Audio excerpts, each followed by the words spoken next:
വേടനാണ് subject.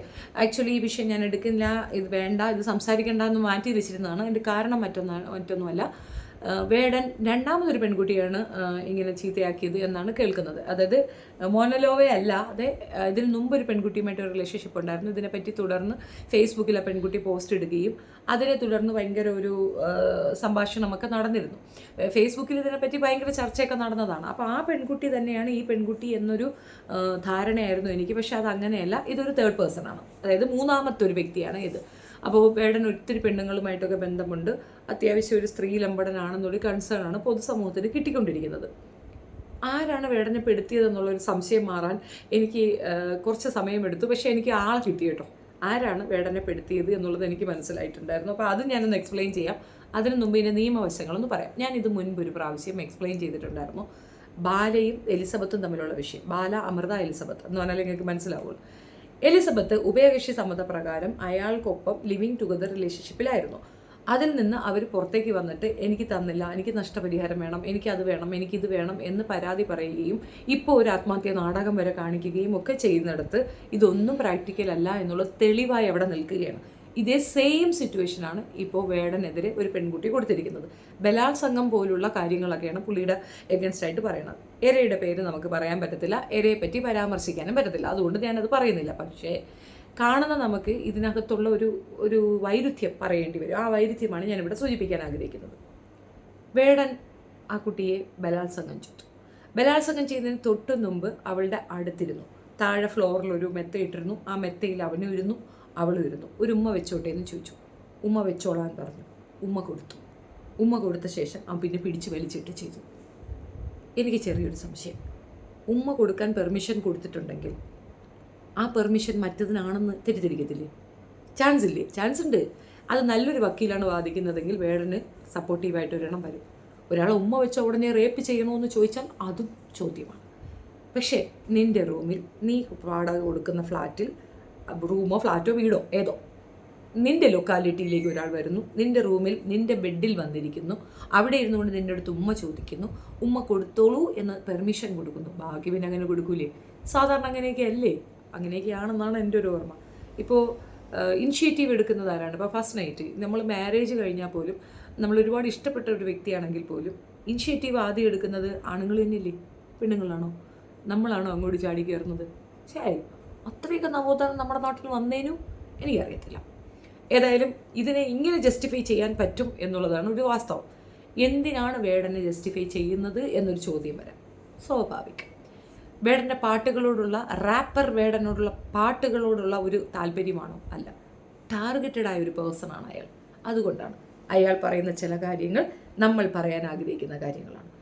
ഇവിടെ ഒരുപാട് കലാകാരന്മാരെ നമ്മൾ കണ്ടിട്ടുണ്ട്. ബാലചന്ദ്രൻ ചുള്ളിക്കാട് സൂപ്പർ കലാകാരനാണ്, നല്ലൊരു കലാകാരനാണ്. അയാൾ എഴുതിയ ഒരു പാട്ട് അങ്ങോട്ട് വായിച്ചു കഴിഞ്ഞാൽ മതോന്മത്തയാകും. അമ്മാതിരി പാട്ടാണ്. മണി, നിതംബ, തടംബ തുടങ്ങി അങ്ങനെ കുറേ ഉണ്ട്. അപ്പോൾ അതിന് അർത്ഥം അറിയാത്തത് കൊണ്ട് കൊച്ചു പിള്ളേർക്ക് അത് മനസ്സിലാകത്തില്ല. വേടൻ പറയുന്നത് കൊച്ചു പിള്ളേർക്ക് പോലും മനസ്സിലാകുന്ന ഒരു സംഗതിയാണ്. ഏറ്റവും നന്നായി പൊതുസമൂഹത്തിലേക്ക് ആഴ്ന്നിറങ്ങി ചെല്ലാൻ പറ്റുന്ന തരത്തിലുള്ള കാര്യങ്ങളാണ് പുള്ളി അവതരിപ്പിക്കുന്നത്. ഈ പ്രായത്തിലുള്ളൊരു പയ്യൻ പറയുന്ന കാര്യങ്ങളേ അല്ല അവൻ പറയുന്നത്. അമ്മാതിരി ടെററായിട്ടുള്ള സംസാരമാണ്.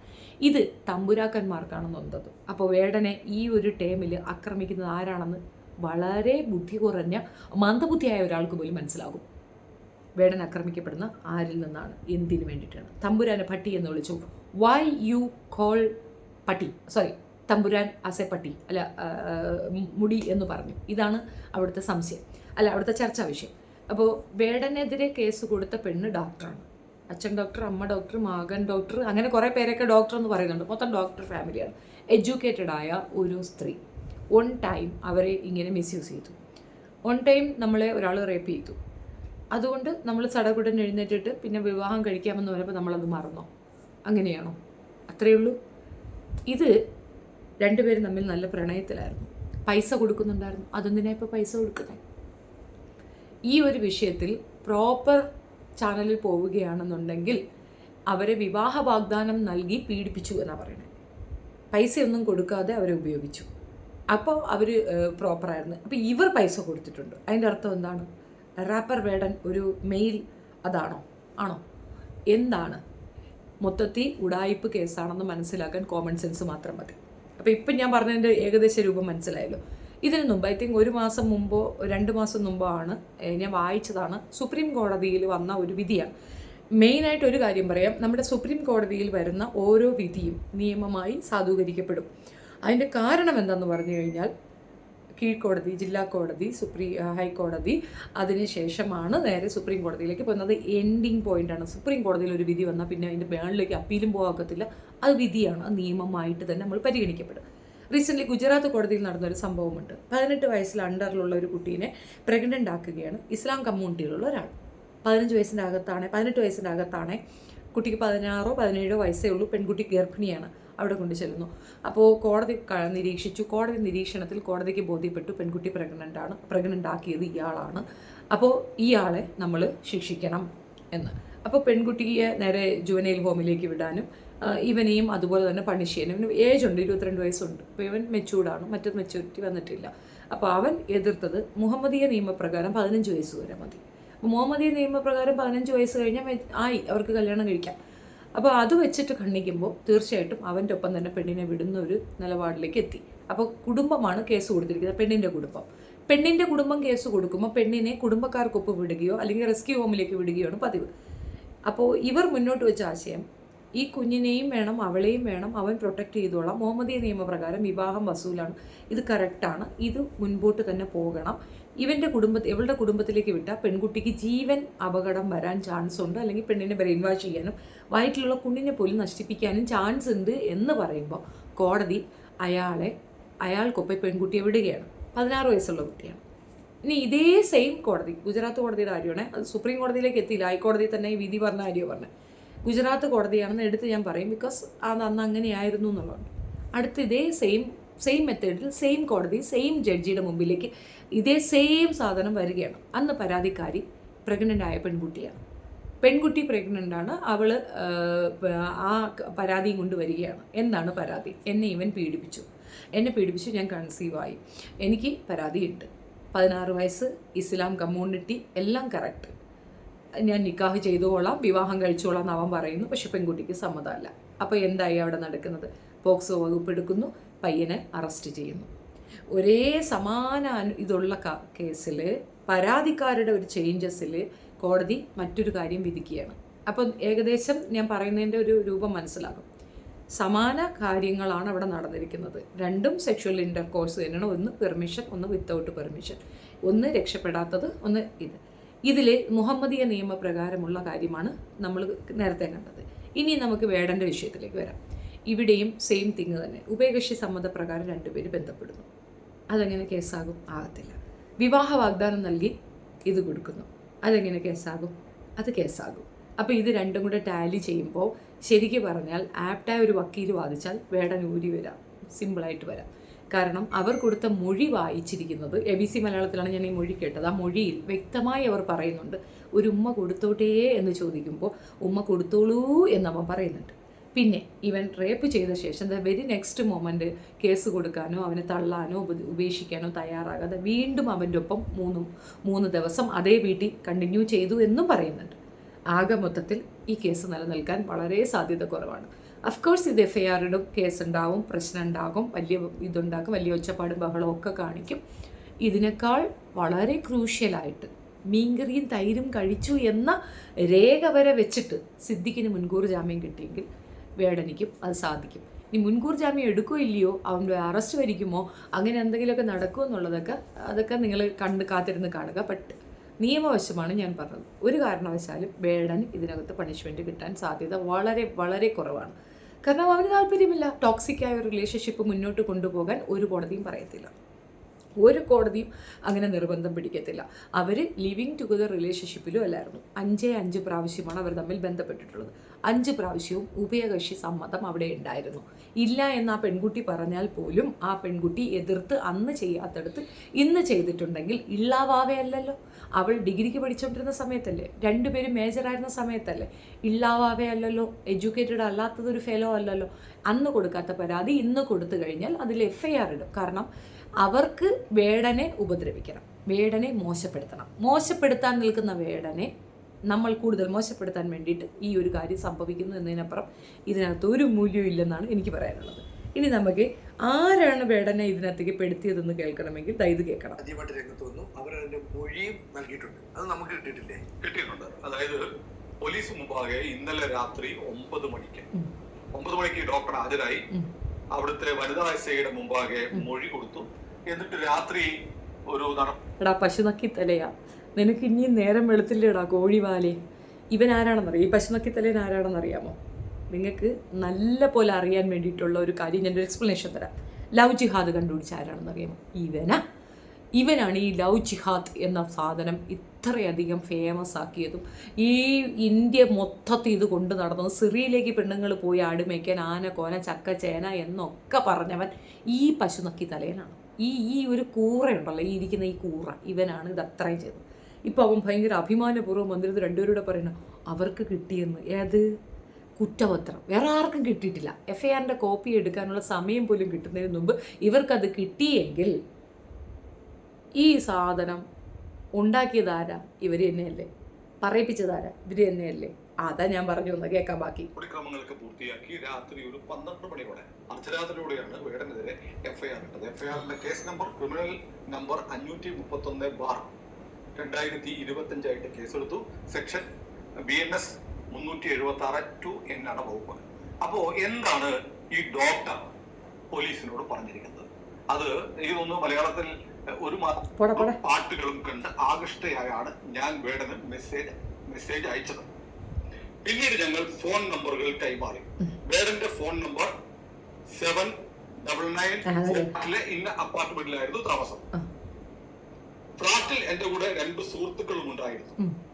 അവർ 2021 ജൂലൈ മാസം ആയപ്പോഴേക്കും എന്റെ ഫ്ളാറ്റിൽ നിന്നും മാറി. പിന്നീട് ഞാൻ തനിയെ ആണ് അവിടെ താമസിച്ചിരുന്നത്. വേടനെ കുറിച്ച് എന്ന ഫേസ്ബുക്ക് പേജിൽ വന്ന ഒരു പോസ്റ്റിനെ കുറിച്ച് പറയുവാനെന്നും എന്നെ കാണണമെന്നും 2021 സംസാരത്തിനിടെ അവൻ എന്നെ കിസ് ചെയ്തോട്ടെ എന്ന് ചോദിച്ചു. ഞാൻ സമ്മതിച്ചു. പക്ഷെ പെട്ടെന്ന് അവൻ എന്നെ ബെഡിലേക്ക് തള്ളിയിട്ടു.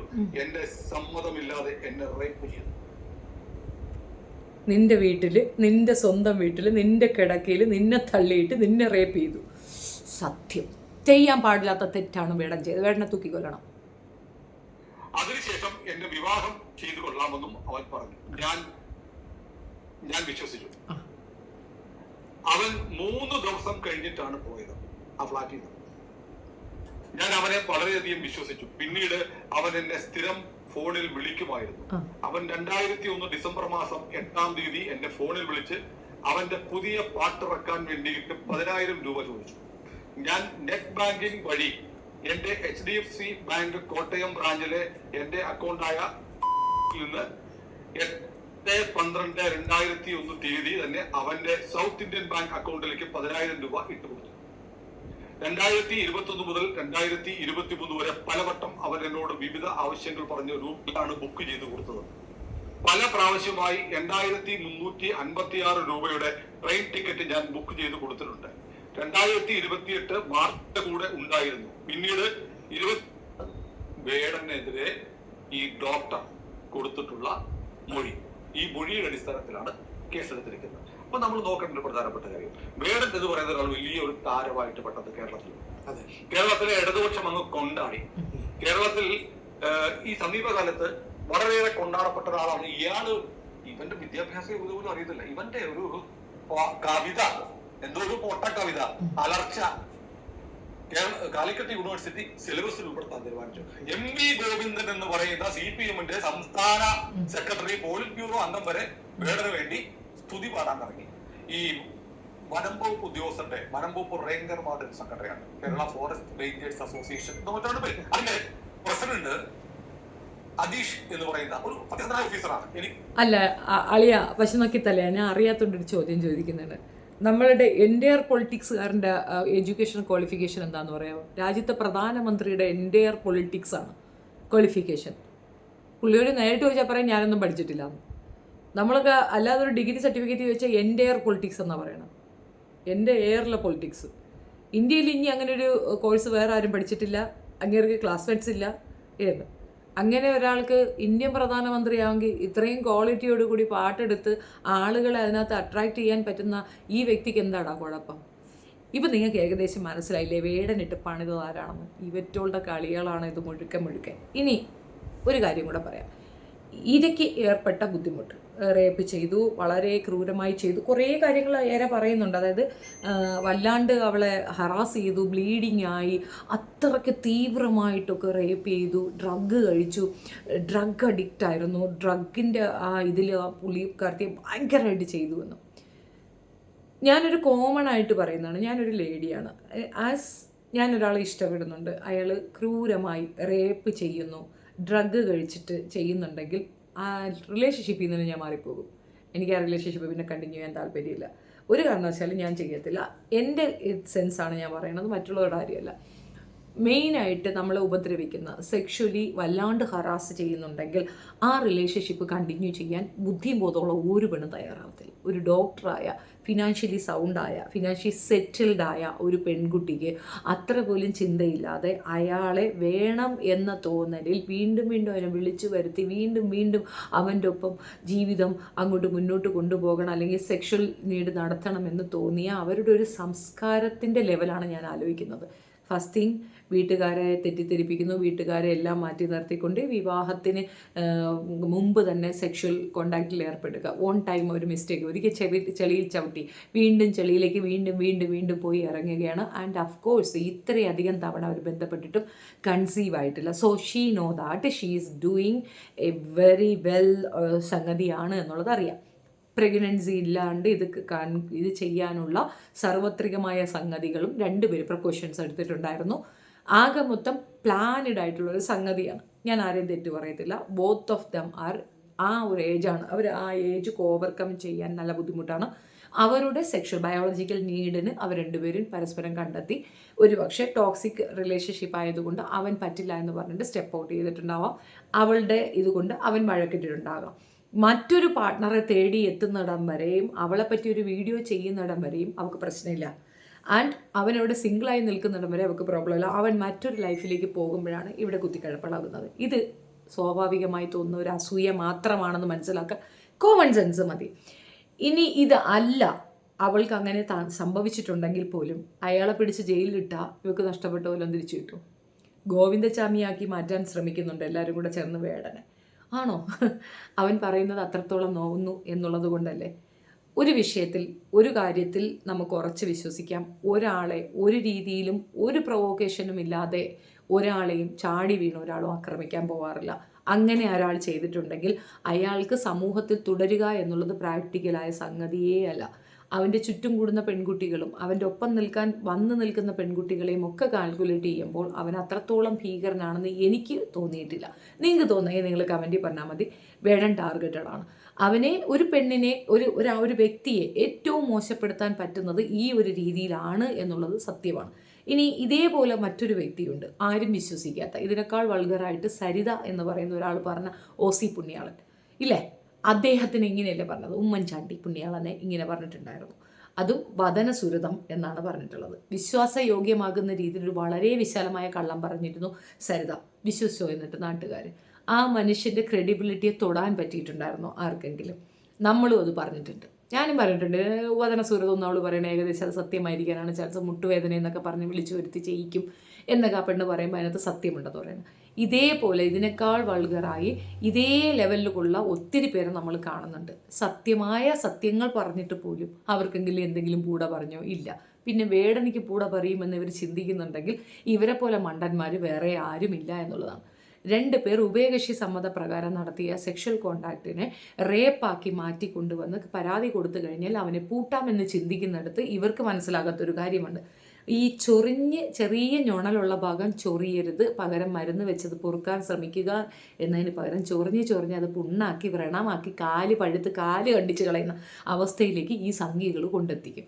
പശുനക്കി തലേൻ്റെ ആ ഒരു ലീഗൽ ഇതും ഒരു ഉണർവും ഇതിനെ പറ്റിയിട്ടുള്ള ഒരു ആധികാരികതയും ആദ്യത്തെ മൊഴിയുടെ പകർപ്പ് അവർക്ക് കിട്ടുകയും ഒക്കെ ചെയ്യുമ്പോൾ ഏകദേശം സെറ്റ്. എനിക്ക് മനസ്സിലായത് ദിസ് സോക്കാൾഡ് മാധ്യമ പ്രവർത്തകരും ദാറ്റ് സോക്കാൾഡ് RSSകാരും തന്നെയാണ് ഇതിൻ്റെ പിന്നിൽ എന്നുള്ളത് മനസ്സിലാക്കാൻ കോമൺ സെൻസ് മാത്രം മതി. അപ്പോൾ തമ്പുരാന്മാർക്ക് ആ മയില് പരിപാടി അങ്ങോട്ട് ശരിക്കും എഫക്റ്റ് ചെയ്തു എന്നുള്ളതാണ്. അതിനുള്ള മറുപടിയായിട്ടാണ് വേടനിക്ക് ഇങ്ങനെയൊരു അവസ്ഥ വന്നത്.